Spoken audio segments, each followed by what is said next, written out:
Lights out and away we go. Brilliant start then for Charles Leclerc and Lewis Hamilton already trying to get past. This is the XBEL 375. Somebody's gone early up the back there, big time.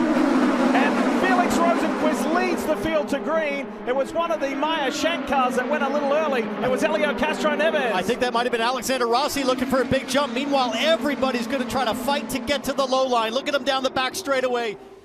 Hello Formula One and IndyCar fans. Welcome to Formula Pun Racer. Today is March 25th, 2022. I'm here today to give you my review on the first round of the F1 season, which occurred in Bahrain back on March 20th, as well as the IndyCar round 2, which happened at Texas Motor Speedway that same day. We'll start, of course, with the Bahrain GP and say what a race it turned out to be, with Charles Leclerc of Ferrari on pole, his Spanish teammate Carlos Sainz Jr. starting third, and Max Verstappen, last year's world champion, starting second. From the start, it looked like Ferrari was going to pull away with it, and it was neck and neck between Leclerc and Verstappen this whole time. And interestingly enough, it seemed to go that way with Verstappen just barely hanging on to the Ferrari, while Leclerc seemed to steam away with it, while Carlos Sainz could just barely hold on to third. Can't say there was really much to talk about, but with 11 laps to go, things started to get a little hot, alright, for Pierre Gasly as his AlphaTauri caught on fire, and he was the first retirement of the race. But unfortunately, the race was kept under yellow for a few laps because it took them a while to move the car. And why? It was an electrical fire, so they couldn't just simply touch the car, or this would have probably been the result of those who tried to.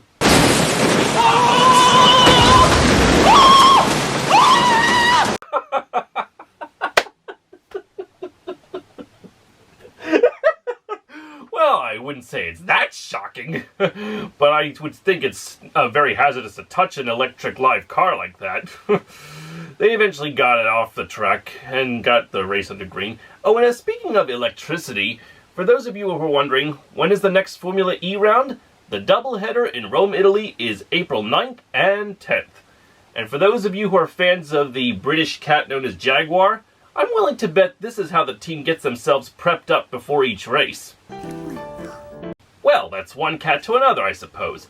To get back to the Bahrain GP, when the race resumed, Leclerc still continued to maintain his lead over Max Verstappen, as well as pit strategies that continued to play in the Ferrari's favor. Unfortunately, with 3 laps to go, despite the fact there was plenty of fuel left in the tank for both Verstappen and his Mexican teammate Sergio Perez, they both suffered fuel pump failures and they both had to retire. Max had to pull into the pits with 3 laps to go, but more embarrassing is how Sergio Perez met his retirement. And this is how it was, with 1 lap to go going into the first corner. And he's going to pick up another podium. Game over, yeah! Under traction. I love engine. While it is unfortunate that the Red Bull team's chances of winning became an overcooked piece of steak, it was no better a race for the Mercedes-powered teams of McLaren, Williams, and Aston Martin. And I'm especially bummed for Aston Martin, being a fan of that team in addition to Ferrari. Nico Hülkenberg had to substitute for Sebastian Vettel, as Vettel recently tested positive for COVID-19, and will also have to sit out the next round in Saudi Arabia, which is right here, March 27th in the streets of Jeddah. Nico Hülkenberg finished where he started in 17th. His Canadian teammate Lance Stroll started 19th, but finished 12th. Meanwhile, back up at the front, it was an amazing record for almost every Ferrari-powered car in the race. All but one finished in the top 10, the only exception being Mick Schumacher of Haas Racing. His Danish Butter Cookie of a teammate, Kevin Magnussen, finished 5th. Isn't that amazing? Go, Kevin! In addition is the fact that Guan Yu Zhou, the first Chinese driver to race in F1, finished 10th on his racing debut in the Alfa Romeo. His Finnish teammate, Valtteri Bottas, finished 6th. The Alpine Renaults of Esteban Ocon and Fernando Alonso finished 7th and 9th respectively, with Yuki Tsunoda of the AlphaTauri splitting them in 8th place. The Mercedes teammates of George Russell and Lewis Hamilton finished 4th and 3rd respectively, but most importantly is the fact that Charles Leclerc takes his 3rd career victory and his first win since Monza in 2019. Carlos Sainz, his teammate, finishing 2nd, so it's a Ferrari 1-2.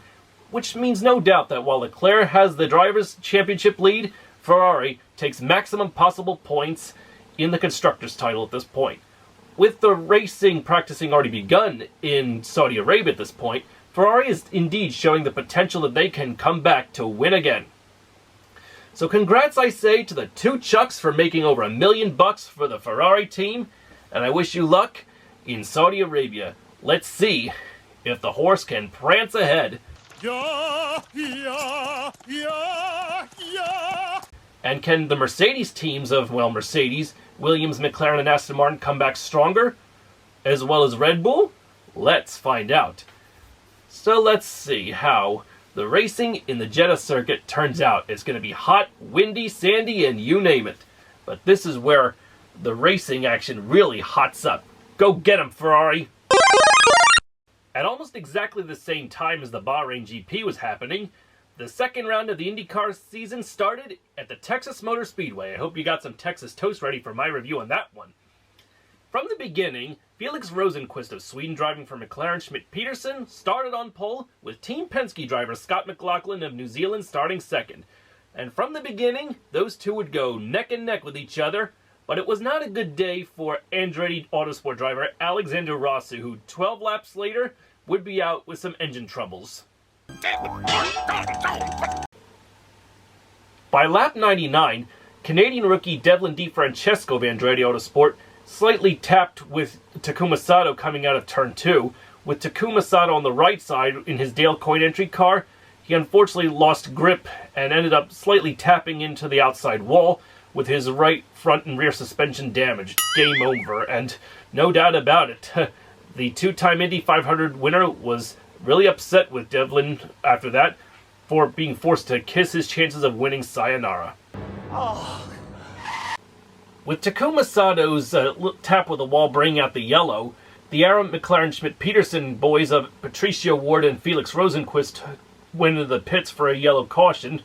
But unfortunately, despite the fact the race was under yellow, it was just as costly for both of them, because Patricio Ward, as he was trying to slow down and stop in his pits, accidentally hit his own left front tire changer, while Felix Rosenqvist just barely skidded a little too far out of his box lane and had to be backed up. Pretty costly mistakes. As far as I know, Patricio Ward's left front wheelman was okay, but sure wasn't quite a fright. This in turn meant that when the race went back to green, the three Penske boys of Scott McLaughlin, Joseph Newgarden, and Will Power would start 1, 2, 3 at the restart. But right away, since they say yellows breed yellows, while it may be a home race for AJ Foyt and his team AJ Foyt Enterprises, already his star driver Kyle Kirkwood, in one lap in from that restart, found himself in the wall. And while it may be a bad day for AJ Foyt and the team, AJ admitted later he was still enjoying the event. Tough luck, though, for Kyle Kirkwood, shown here. Kyle Kirkwood and that black AJ Foyt. Ow! Kirkwood loses it. The 14's in the wall. That amazing run has come to an end for the star rookie. Apparently, after Kyle Kirkwood's crash, the crash fest of this race was far from over. As the race restarted on lap 129, by the time the cars got around into turn 3, it was a 3-car pileup, starting with Devlin DeFrancesco of Andretti Autosport, who tangled with Graham Rahal of Rahal, Letterman, Lanigan, and Helio Castroneves of Meyer Shank Racing. And I'm sure a lot of blame is put on Devlin for this. Sorry, man. Everybody trying to figure out which way the car in front of them, James, is going to go. There's a big crash. 3 cars in the wall. DeFrancesco. One of the Meyer Shank cars is Helio involved. Castroneves and Graham Rahal. After this 3-car pileup, the race was green all the way to the checkered flag, and all the drivers were definitely jostling for position. It was definitely a race, though, the Andretti Autosport team would like to forget, because with Alexander Rossi retiring on 12 laps in with electrical problems, his teammate Romain Grosjean suffering a similar fate later on, and, like I showed you earlier, Devlin DeFrancesco in that 3-car pileup. By then, the team's only hope lay with Colton Herta, who was in the top 7 at this point. Unfortunately, Colton suffered some mishaps in the pits on his final stop, and that cost him a decent spot, so he ended up finishing 12th, 1 lap down. As for the final lap of the race, it looked like Scott McLaughlin would be able to keep Joseph Newgarden at bay, but with some back markers right ahead of him going in the 2 final corners, Joseph Newgarden miraculously managed to get by Scott McLaughlin at the last moment to snatch the win away from the Kiwi and give the team a 1-2 finish like Ferrari in Bahrain. Congratulations, Joseph Newgarden, for proving once again that Team Penske is mightier than the sword, and congrats on your 600th victory. Where's Marcus? Marcus Ericsson finished 3rd, which means Will Power of Penske finished 4th. So if it weren't for Marcus of Chip Ganassi Racing, it would have been a perfect Penske 1-2-3. Well, congrats, Marcus, on your good finish. But as a result of Penske finishing 1-2 in this race, with Newgarden winning the race and Scott McLaughlin finishing 2nd, Scott still leads the Drivers' Championship in the IndyCar Series. So with Penske doing as well as they are, with their 600th victory, in fact, in their career, they really do know how to cream the competition once again.